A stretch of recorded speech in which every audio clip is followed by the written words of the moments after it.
it was palpable. She loved being a mama.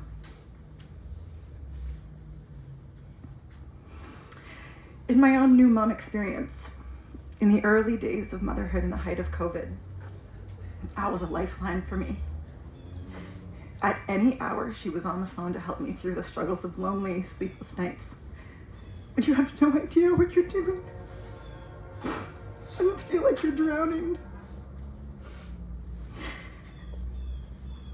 I mean this with most sincerity that I don't know what I would have done without her. And I'm eternally grateful for her candor, her direction, and her empathy. Beyond the lifeline she provided, she also had hot mom tips like, get yourself a minivan.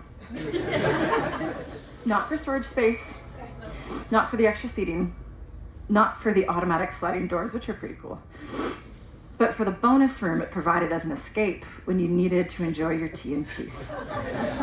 If you know, you know. I want to share what an incredible friend Allyson was to me. She stood beside me at my wedding, humored my random adventures and occasional bad decisions, and became a fixture at many an Odegaard family event. Al was steadfast in her love and support. She was an expert listener and would always produce the most thoughtful, honest, and pragmatic of words for advice. Even when she didn't know what to tell you, she would say so in a way that made you feel heard and understood and comforted by the unknown of it all. Recently, navigating my own complicated life situation, Al gave me helpful perspective, offered candid advice, and made me feel secure and hopeful.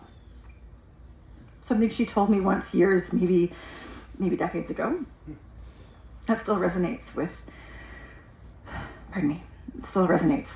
was that however you're feeling, those feelings are valid. They are real, so feel them. Simple in theory, I know, but hard in practice. This reminds me of the courage and strength she demonstrated over the past 3 years. We talked about the concept of toxic positivity. Sometimes people leaning in on a facade of happy or cheer that just masked deep fear, anger, and sadness. Allyson bravely faced the scary, ugly truths of this cancer journey, and I admire her deeply for that.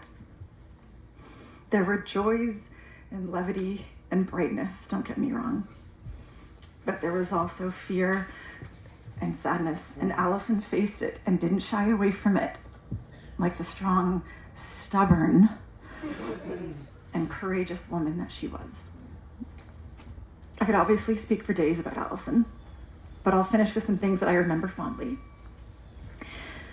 Allyson loved good food and a beautiful meal out.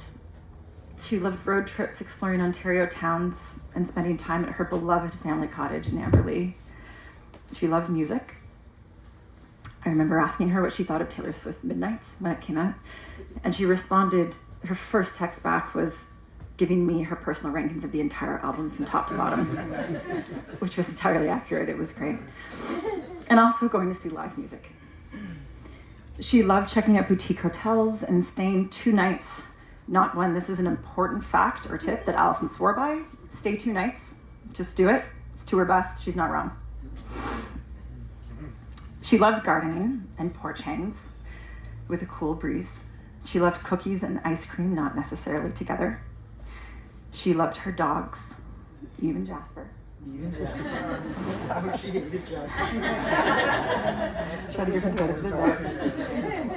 And the cats at Rick and Kathy's. She loved Gilmore Girls and true crime podcasts. Who doesn't? She loved sunsets. Yes. And a delightful snake bite or a glass of wine. She loved her family and her friends. And we loved her right back. So much. So, if you'd like to join me in raising a glass, I don't actually know if that's a thing we do at funerals, but I'm going to. It's empty.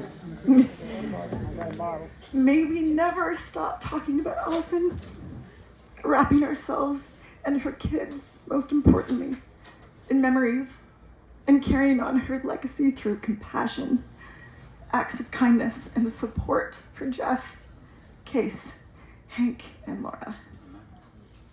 Rest easy, my friend. I love you.